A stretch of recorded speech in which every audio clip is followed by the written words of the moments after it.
Good evening, all of you. To start Study and Co Electronics Class 11 Part 3. Now here I am going to discuss about, as we made a mental note of resistance रे हमें कौन कौन पढ़ेगा, what we are going to study in resistances, right?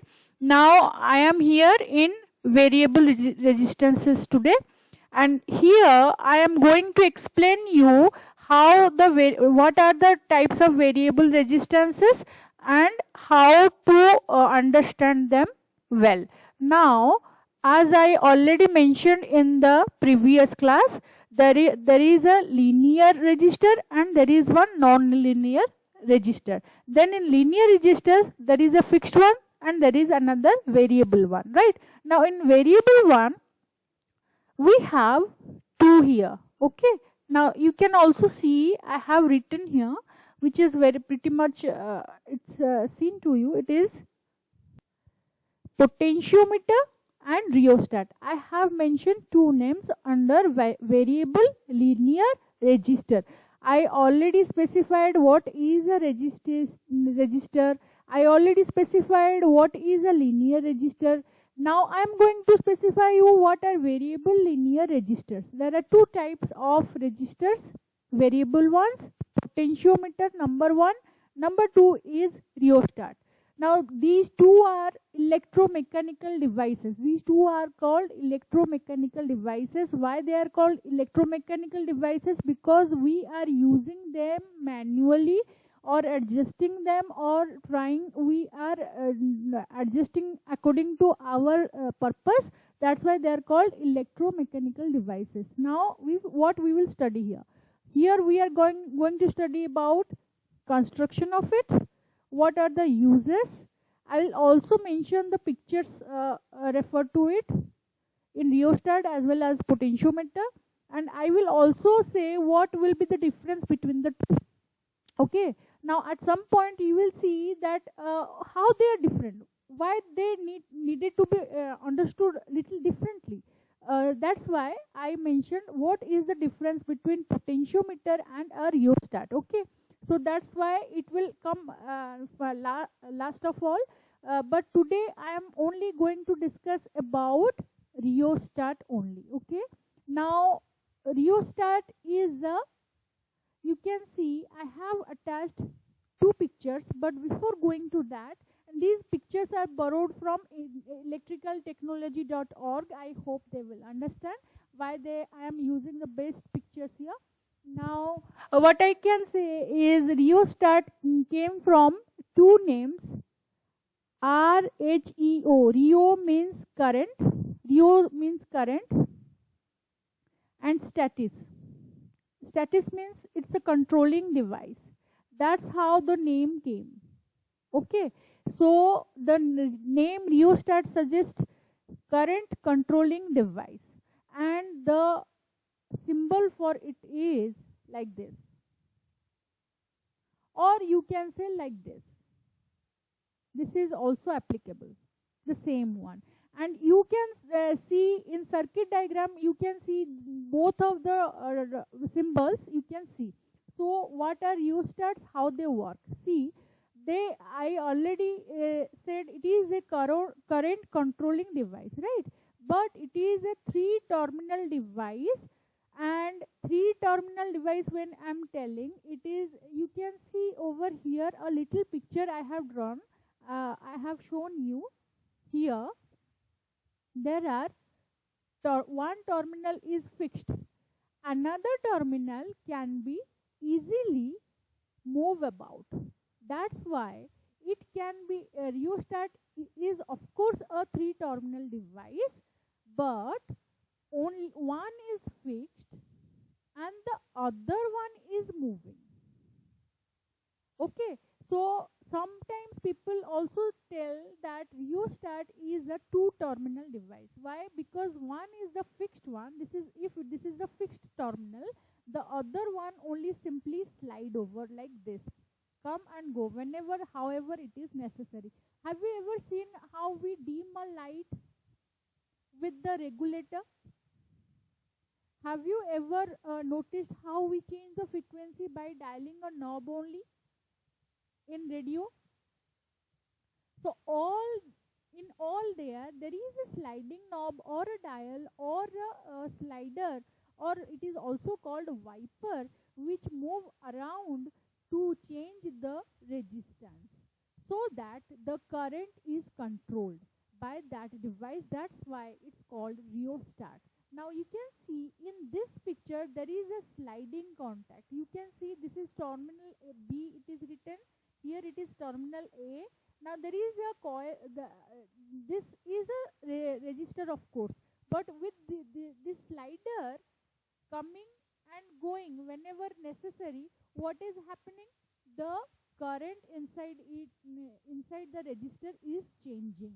How it is changing, how it is working, I am going to show you.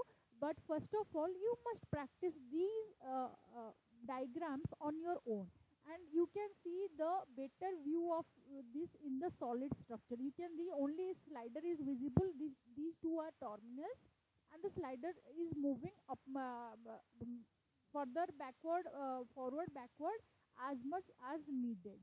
So basically this is a 3-terminal device, but we can say one is fixed and another is moving. Okay. Now there is another, there are 2 rheostats I have shown you here: screw drive rheostat, wire wound rheostat. What is a wire wound rheostat? I already, wire wound register, I already described it in the previous video. You can refer to that.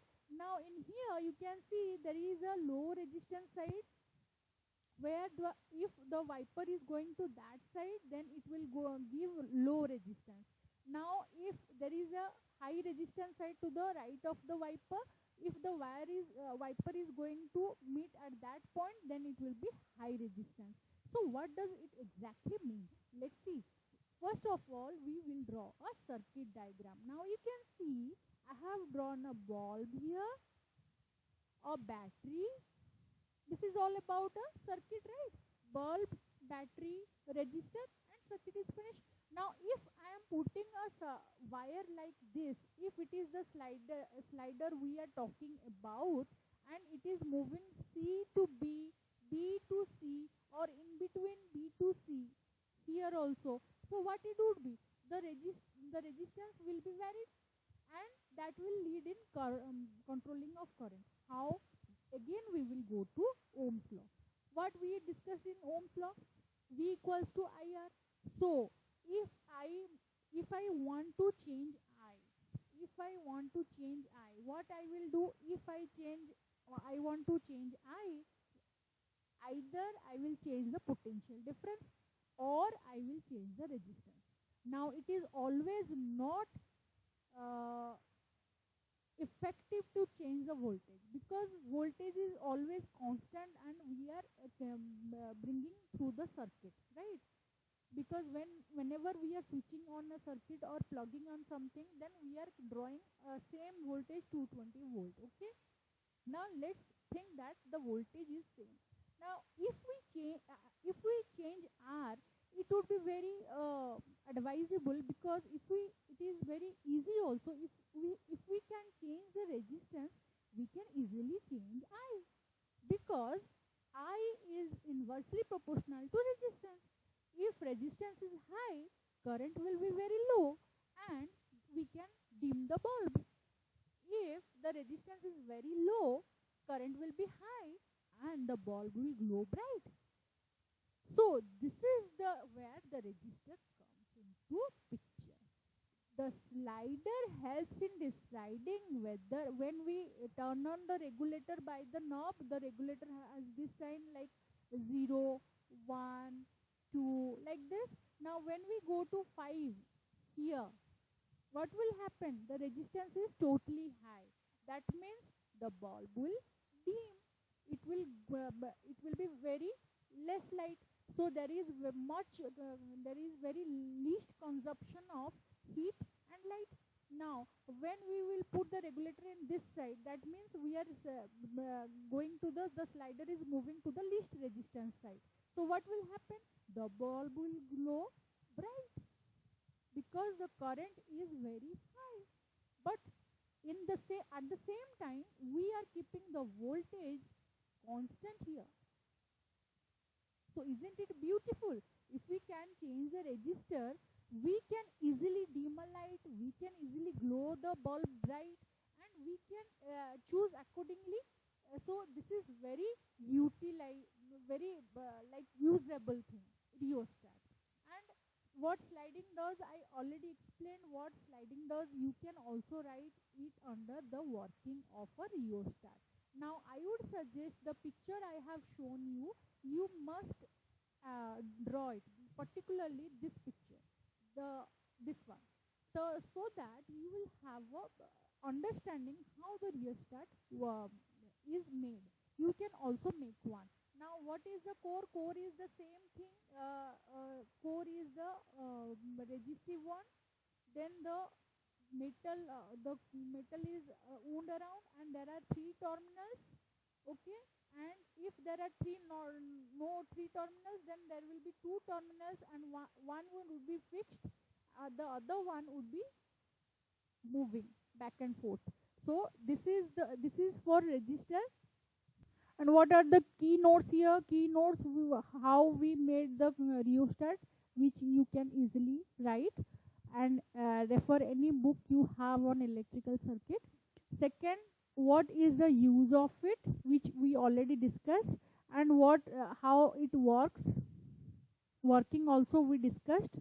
Now it is used in every kind of electrical circuit and appliances, motors, ovens, anything like that you can think of. Now as it is a current controlling device, and basically it has two knobs only, one is fixed, another is moving back and forth. And what is the difference between potentiometer and rheostat, I'll be letting you know in the next video. But that's for today, it is all. I hope this video will help you understand what is a rheostat and how it works and what are its uses. I hope the basics are clear now. If you have any doubt, please let me know, so that I will make a video on that, or we will be working together. Please do subscribe my videos. Have a good day. Take care.